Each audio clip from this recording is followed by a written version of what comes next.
So welcome, everybody. I'm Catherine-Emmanuelle Delisle, therapist for relationship assistance and creator of the website femmes-sans-enfants.com. And I'm very happy to have the chance to chat today on the September 19th with, I can say, a new friend.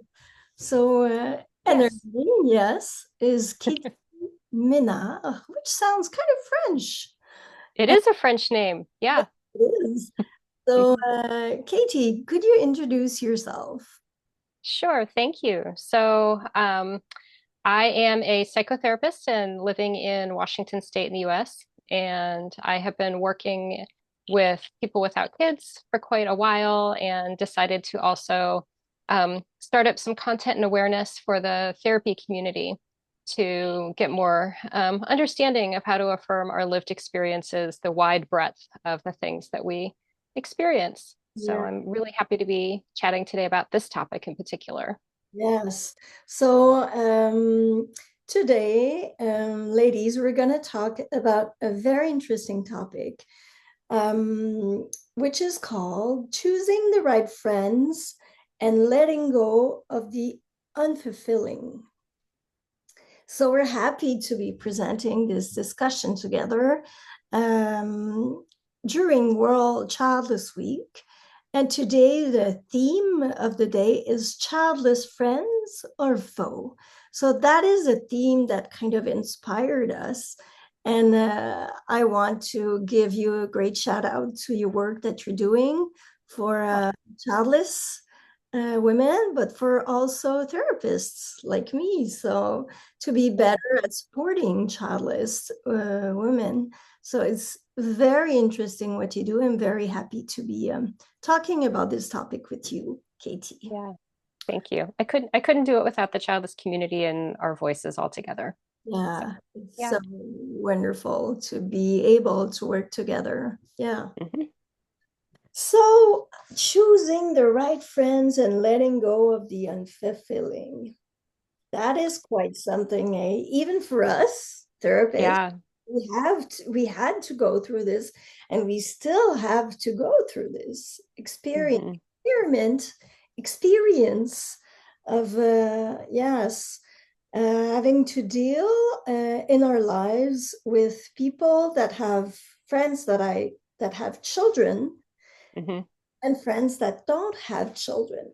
So when we prepared this discussion together, we just thought about, well, first of all, let's share with the women that will listen to us about the composition of both our social circles. We thought that Mm. was interesting. Hmm. Yeah, absolutely. It is something that we don't always talk about or reflect on, like what our friendships are like, Yeah. like it just kind of happens, but taking some intentionality and reflecting, I've looked and as we discussed, realized that I do have a lot of friends with kids, but I have also friendships with people without children, single, partnered, everything kind of runs the gamut. And thinking about the things that have come up for me with my own childlessness that have been difficult. Sometimes they've been held really lovingly by people with children, and at other times that has not been a safe place for me. So Hmm. I've had a lot of different experiences with the types of friends and their reactions, and it's hard to predict sometimes who's going to react a certain way. I'm listening to you and I'm wondering, do you have more female friends or male friends? Um, Pretty balanced, actually. At this point, I think I have more female, um, but definitely, definitely more of a balance. Okay, interesting. And your Yeah. couple also, it's very important to mention Yes. because it Yeah. changes, I could say the appearance of the social Hmm. circle also when you're a partner. Oh, And hugely. Yeah. I think so. And for myself, actually, I'm realizing talking to you that I think I have more childless and child-free friends in my Hmm. Hmm. for multiple reasons, but mainly And oh yes, and a lot of them are without partners. And Hmm. so I find these friends are more available. Mm. It's easier for me to plan stuff with them. It goes more smoothly, and it just placed itself with time. It was not that intentional. It feels like it just happened Mhm. that way. Yeah. Yeah. And also, I I really don't have much male friends. All my friends are women. Hmm. Uh, that's interesting also. And Hmm. the friends that I have in my life that are parents are usually I find very open-minded people, Uh-huh. people that Mm. work on their value, their inner value as a woman, and Hmm. not only on their value as a mom, a mother. Yeah. Yeah. Yeah, there's this, and there's this kind of curiosity that they have about Hmm. my lifestyle. So Hmm. I don't feel judged. I feel in a way kind of like they get curious about my life, and they even think it's kind of great. Uh-huh. And I feel that kind of respect for the things, the way that I have to experience life in such a different path, kind of Hmm. not really known or not really regular path. So, Hmm. and I just have a specific example. There's a friend of mine that her daughter, she's single, and she said to her, well, look at Catherine-Emmanuelle. She's like, she's single and she does all this stuff and she goes camping and she's Hmm. independent, she has her house and she has great life. So Uh-huh. it just touched me the way she took me like kind of a role model for Yeah. her. So Yeah. wow, it feels it felt good. It felt really empowering. And I'm looking for people that are seeing me, basically, seeing me in my, and we talked about this before the interview, in the particular Hmm. Hmm. aspect of my Hmm. life, because I prefer using particular than different, because Hmm. it sounds kind of opposing, and like someone's there and you're not like connecting together. Yeah. So, Yeah. and also in my circle, I don't know about you, but my family, my blood family, which is kind of small, as an important part of my Mhm. circle. Like I live in the Oh. city as my parents, they're close to Hmm. me, and I talk very often to my sister, who is Hmm. childless also. So Hmm. yeah, so that's a bit how I see my social circle. And I wanted to ask you another question about that. I'm curious. Yeah. Are your friends your age, or do you have older friends or younger friends? Yeah. I think the majority of my friends are right at my age.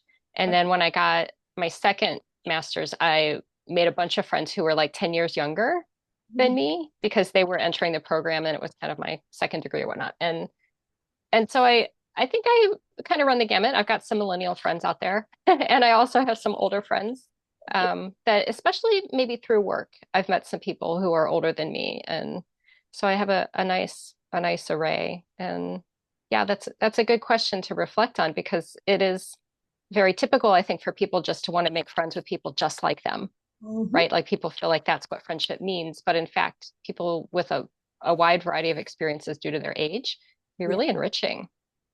very, very enriching. And we Yeah. talked about when we prepared this discussion, we came up with an image, which is, Yeah. and I have goosebumps just thinking about that image. Hmm. It's we figured out we're trying to build an intentional quilt Mm-hmm. of friendships and of people Mm-hmm. we want to put in our lives, kind of draping ourselves with this quilt, Mm-hmm. intentionally chosen people. So this is how we felt we came together with this image, which is pretty evocative, actually, pretty strong. And this Mm-hmm. is how we feel. This is how we feel friendship should be like, should Yeah. feel like Right. And what, wearing quilt. yeah. And how often do people do that? Like, I think a lot of friendships when we're little are just formed by location and family associations, right? And then we're at school and you've got a captive pool of people, and sure, there's some intentionality there, but it's not the same as when you get older and you realize what the meaning of your friendships are and what they mean to you and what you'd like to get out of them. And a specific theme we came with when we were talking together to prepare this is we touched base on shame and guilt, Hmm. as this comes up a lot, Yeah. and especially around the topic of boundaries, which we know are super important in every relationships.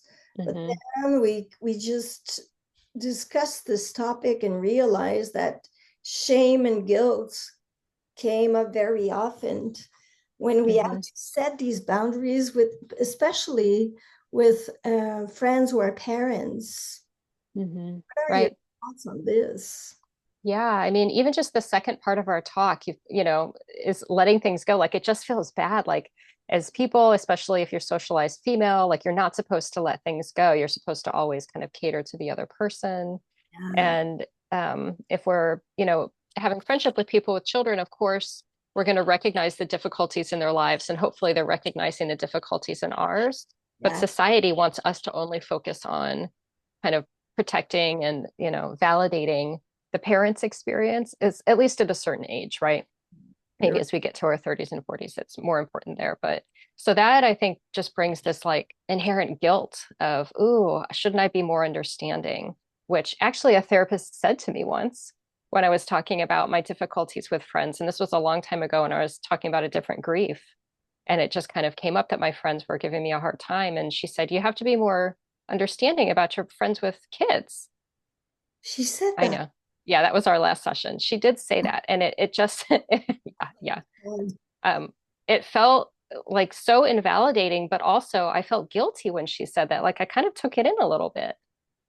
Yeah, and So, just hearing you say that is like, well, you know what? You should dim your light. mm-hmm, That mm-hmm, light shine yeah, feels like kind of you don't have the right to exist with right. bothering you or with Yeah, satisfactions. Ouch. yeah, Yeah, yeah. I know. And she really missed the mark because I really do seek to understand the experiences of my friends with kids. Of course. And I'm friends with people who seek to understand mine. Like that's been my boundary. Yeah. And so, of course, there's a mutual understanding. She didn't understand that. And I think when childless women come more in contact with their value as a Uh-huh. woman and with their Mhm. needs, this is where when they find the courage to speak up and to give value to what they need and what they experience. And Right. this dims a bit the shame and the guilt because the need to express and to be seen comes more to the surface and more evident. And then Hmm. as choosing friends, I think it's very, very important to choose friends that are willing to listen to these Hmm. stories that are not heard very often. And this, Hmm. the way we experiment life needs to Hmm. be heard, but it needs a lot of openness, I find. And Hmm. people that trying to put people in our lives that are kind of open-minded about this different way of experiencing life. Yeah. It's not a walk in the park. It's not always that Yeah. with everybody, of course. No, no, it's not easy. And reflecting back, like a lot of us are intentional parents for a large part of our adulthood. And then we reach midlife and that's that. Some of us aren't, and we know right away that we're not going to have kids. But I think our friends can see us as potential parents and Yeah, maybe put us in a subclass of, oh, you'll understand one day. Or, they're not really trying to understand what it's like to be 25 and not finding the right person and worried about whether you'll have kids or not. yeah. That's not something that's valued to talk about. No, it's not. And it's like for them, they did. I think a lot of them don't even go there. And when they go there, they go like on this track, or I don't know what I would do if I didn't have my Hmm. children. Well, just Yeah. can you just go there with us and just, Uh-huh. you know, look on the other side of the fence and Hmm. see Hmm. it's something that happens to more and more and more women, and it needs Yeah. more attention, understanding. And Hmm. also, there's another thing we discussed together. We discussed about triggers. So, how Hmm. to name them, how to spot them, how to Hmm. be vocal about them. And we had this interesting part of our conversation, and we talked about, well, I think we should give to women uh, this this information or this thing to think about what how to spot and what are the triggers and Hmm. to spot them in our bodies. Yeah. That is very usually important Hmm. because it's very important to get to be able to spot them and see them as I would call them red flags, you know. Hmm. So the red flags and the body doesn't lie. So can you Yeah.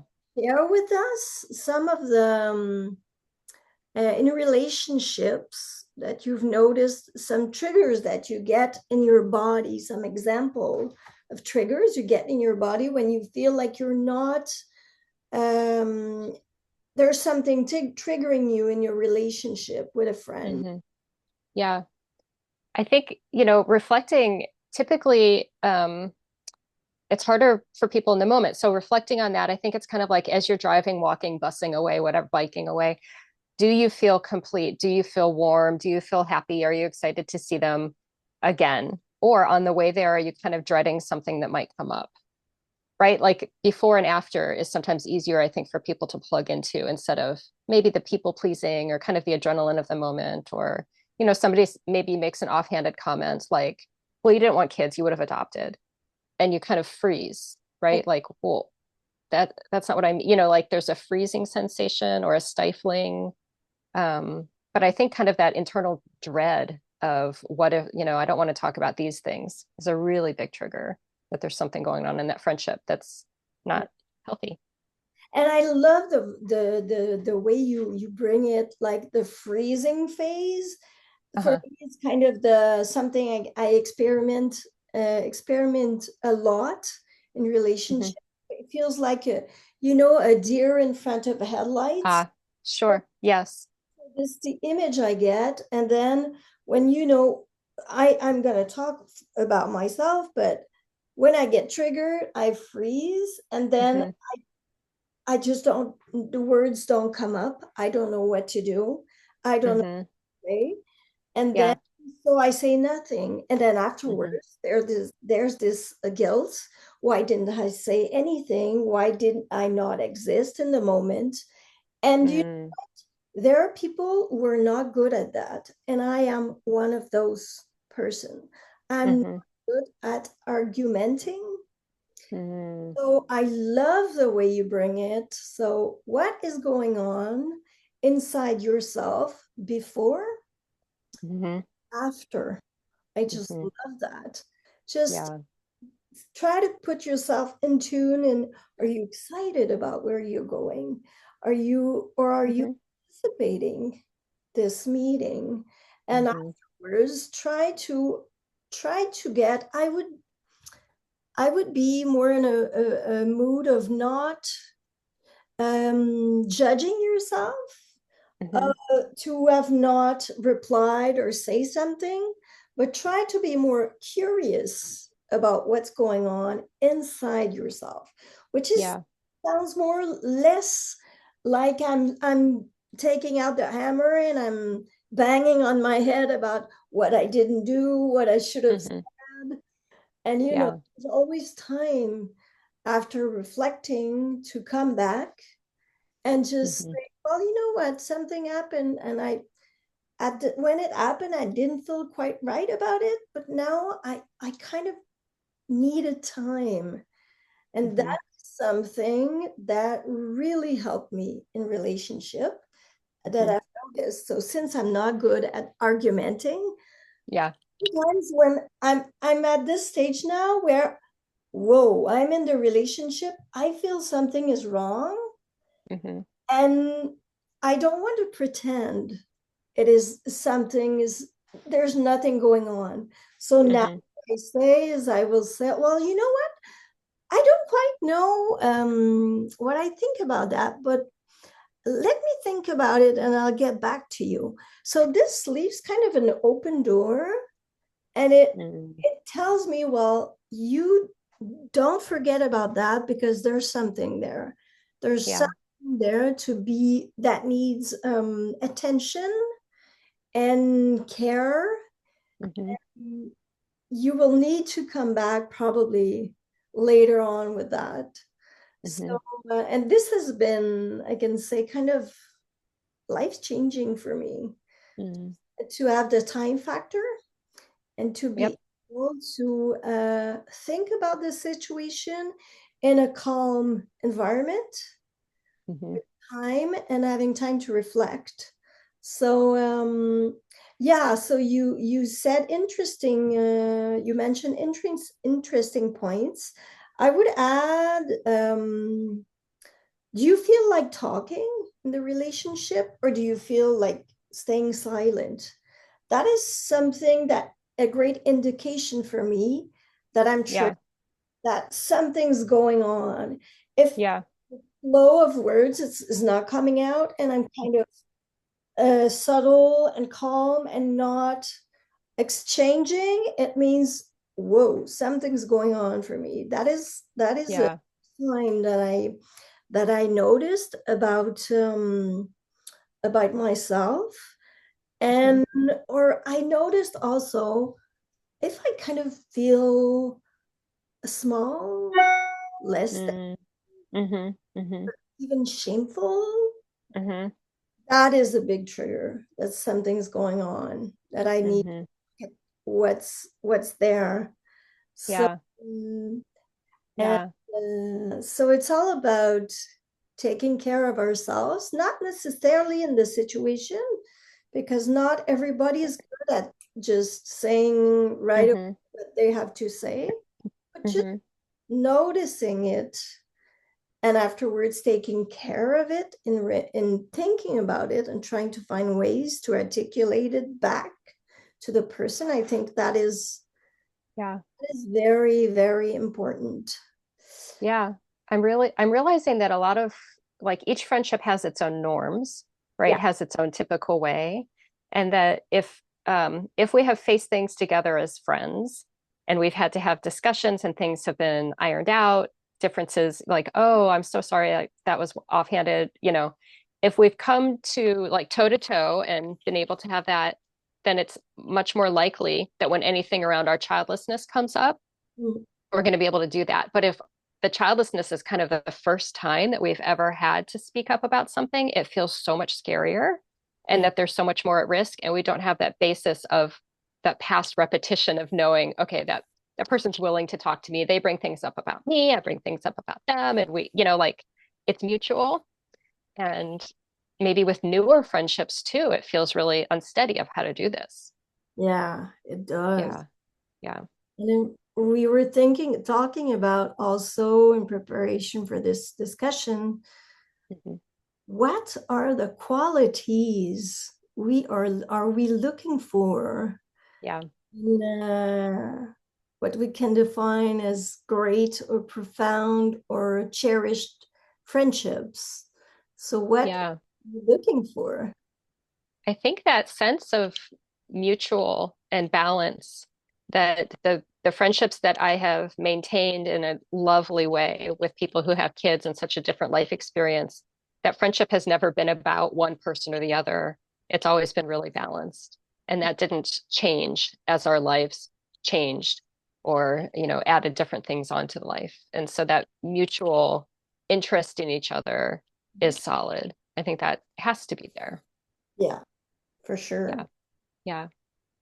You also mentioned someone who, especially with parents, Hmm. someone who values your insights. Yeah. Right.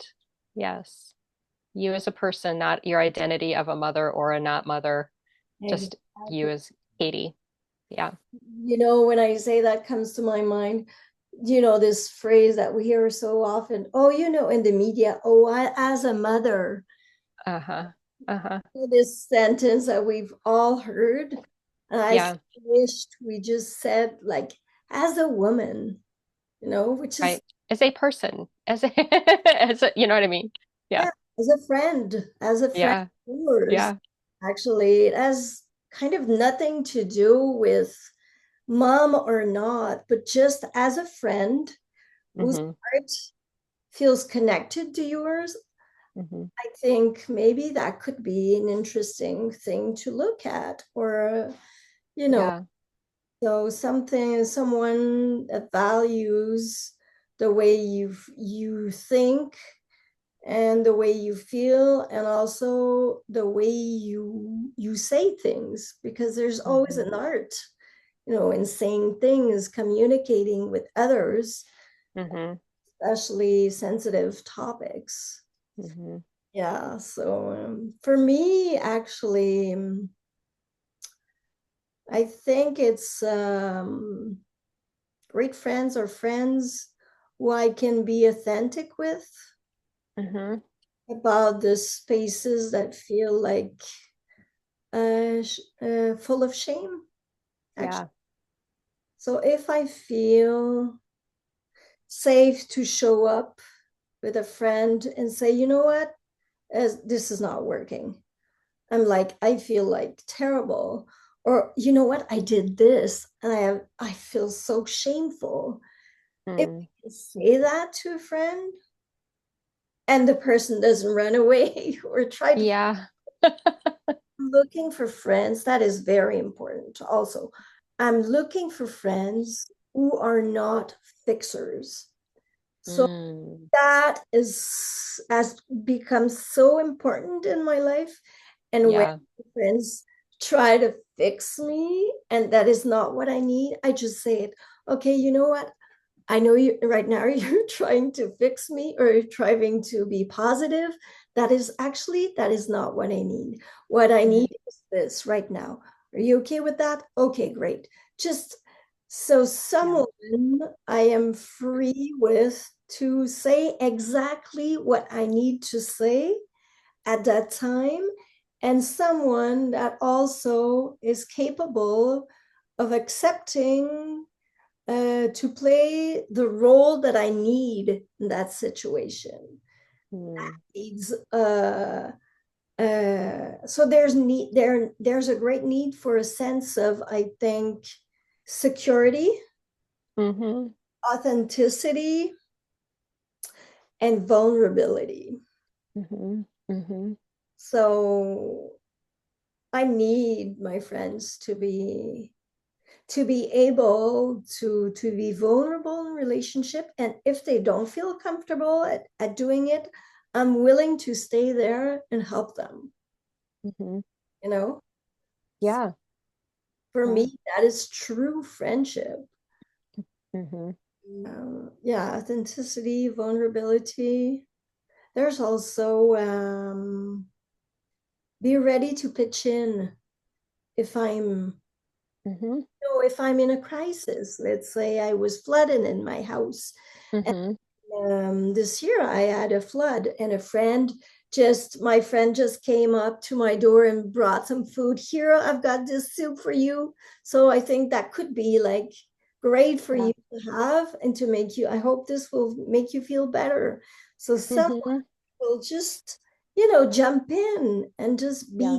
be there when everything's going well, but also when, when it's hard. Hmm. There, Right.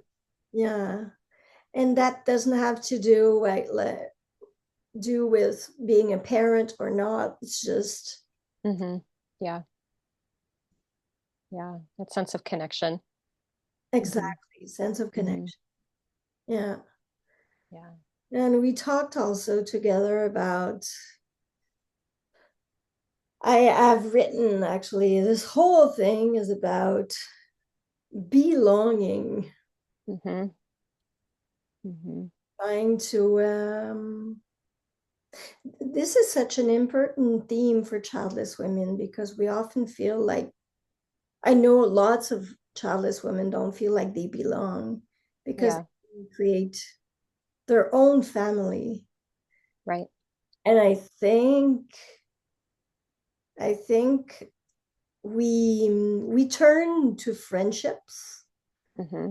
to experiment and experience and feel belonging. Do you Yeah.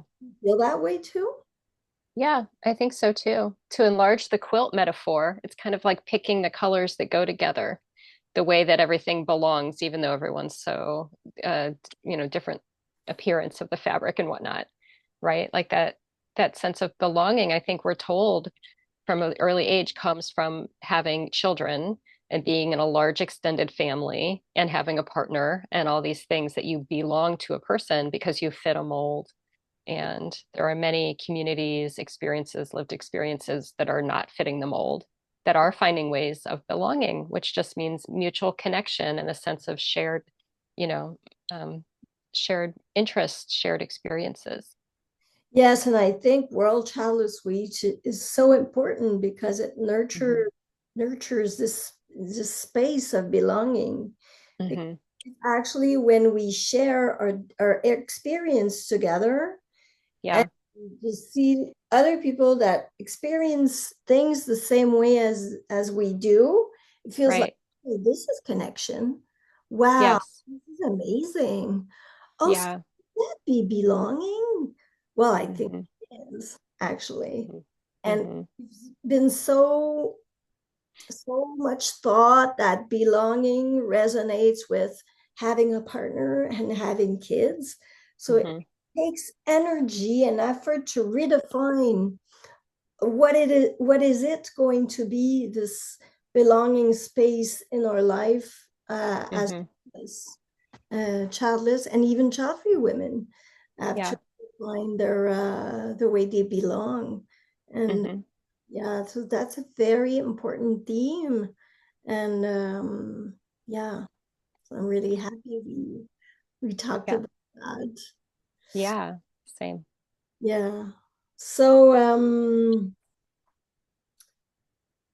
at the end of the day, what we just if we do a run through of all our thoughts together, Yeah. it's navigating friendships when you are a childless woman is kind of can be very triggering, can be tricky, Hmm. but Hmm. can be very important and very extraordinary. But also in friendships, we have to not forget our boundaries, right? Hmm. And putting up boundaries, as we know, comes often with guilt. Yeah. And putting up boundaries can lead us to have to let go of certain Hmm. relationships and Right. certain friendships. And that is very hard to do because we've not been trained as women to have boundaries. We've been trained to have like to be selfless and open with our Yeah. open heart and give time to others and So that Hmm. can be very challenging, don't you think?